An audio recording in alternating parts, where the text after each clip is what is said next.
असल में पार्टी के विधायकों में रावत का काफी विरोध हो रहा है। उनकी कार्यशैली से नाराज विधायक विरोध कर रहे हैं। दावे के मुताबिक विरोध कर रहे 10 विधायकों में 4 मंत्री भी हैं। साथ ही रावत के खिलाफ सीबीआई जांच का मुद्दा भी है।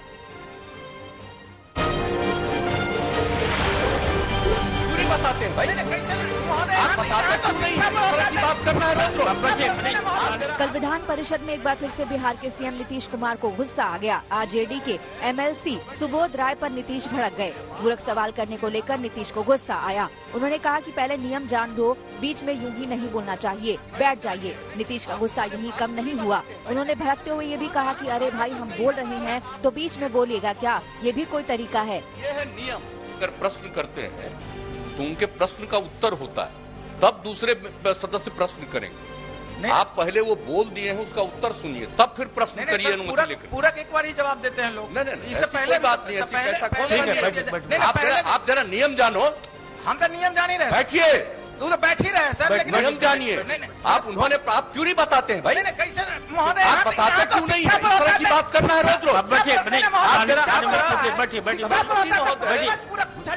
मैं नहीं बोलता हूँ, अभी चूंकि उन्होंने प्रश्न पूछा है। अरे भाई, हम बोल रहे हैं, बीच में बोलिएगा क्या? माननीय मंत्री, मुख्यमंत्री जी बोल रहे हैं। कोई तरीका है? आप सुनोगे नहीं कोई? कब वो पूछ रहे हैं तो प्रश्न पूछा इन्होंने, उनका क्वेश्चन है, उन्होंने सप्लीमेंट्री पूछा। अब वो सप्लीमेंट्री का जवाब मंत्री देंगे। इसके बाद आप पूछिएगा, आपको अनुमति देंगे तो वो बोलेंगे।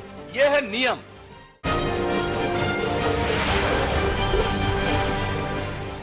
उद्योगपति मुकेश अंबानी के घर के पास कार में विस्फोटक मिलने के मामले की जांच केंद्र सरकार ने राष्ट्रीय जांच एजेंसी को सौंप दी है। केंद्र के इस फैसले पर महाराष्ट्र सरकार ने कड़ा ऐतराज जताया है।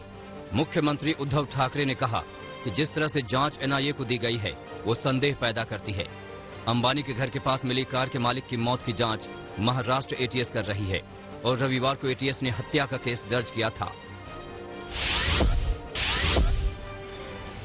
बाटला हाउस एनकाउंटर मामले में दिल्ली की कोर्ट ने इंडियन मुजाहिदीन के आतंकी आरिज खान को दोषी करार दे दिया है। आरिज खान की सजा का ऐलान 15 मार्च को होगा। 13 साल पुराने बाटला हाउस एनकाउंटर में इंडियन मुजाहिदीन के 15 लाख के इनामी आतंकी आरिज खान को दिल्ली पुलिस ने साल 2018 में गिरफ्तार किया था। आरिज खान पर 13 सितंबर 2008 में हुए बाटला हाउस एनकाउंटर के अलावा दिल्ली, अहमदाबाद, यूपी और जयपुर में हुए धमाकों में शामिल होने का आरोप है। महाराष्ट्र में कोरोना के मामलों में कुछ दिनों के मुकाबले कमी आई है। बीते 24 घंटे में महाराष्ट्र में कोरोना के 8,744 केस सामने आए, जबकि कोरोना के चलते 22 लोगों की मौत हो गई। इससे पहले लगातार 2 दिन प्रदेश में कोरोना के 11,000 से ज्यादा मामले सामने आए थे। उधर मुंबई में कोरोना संक्रमण के 1,008 नए केस सामने आए और 4 लोगों की मौत हो गई। दिल्ली में कोरोना के 239 नए मामले सामने आए हैं, जबकि कोरोना संक्रमण से 3 लोगों की मौत हो गई। दिल्ली में फिलहाल कोरोना के 1,730 एक्टिव केस हैं। बीते शनिवार को दिल्ली में कोरोना संक्रमण के 321 मामले सामने आए थे, जो करीब 1.5 महीने में एक दिन में सामने आने वाले सबसे ज्यादा केस थे। आरक्षण की सीमा को लेकर सुप्रीम कोर्ट ने सभी राज्यों को नोटिस जारी की है।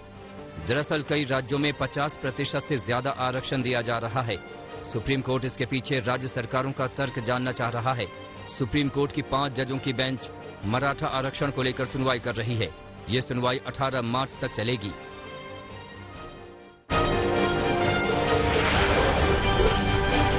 लखनऊ में सांसद के बेटे के गोलीकांड में नया मोड़ आया है। सांसद के बेटे ने वीडियो जारी करके कहा, मैं आ रहा हूं लखनऊ खुद को सरेंडर करने। मुझे हनी ट्रैप के जरिए फंसाया गया। मेरी हत्या करने की कोशिश हुई। आखिर मैं खुद पर क्यों चलवाऊंगा गोली? उन्होंने बोला मैंने खुद को गोली मरवाई। क्या मैं यार खुद को मैं गोली क्यों मरवाऊंगा? मैं पहले से ही मरा हुआ। सांसद के बेटे ने कहा कि वो अपनी पत्नी अंकिता से मिलने की पूरी कहानी बताना चाहता है ताकि किसी और की जिंदगी बर्बाद ना हो। सांसद के बेटे ने यह भी कहा कि उसको खाने में नशा दिया गया और उसकी हत्या की साजिश की गई थी।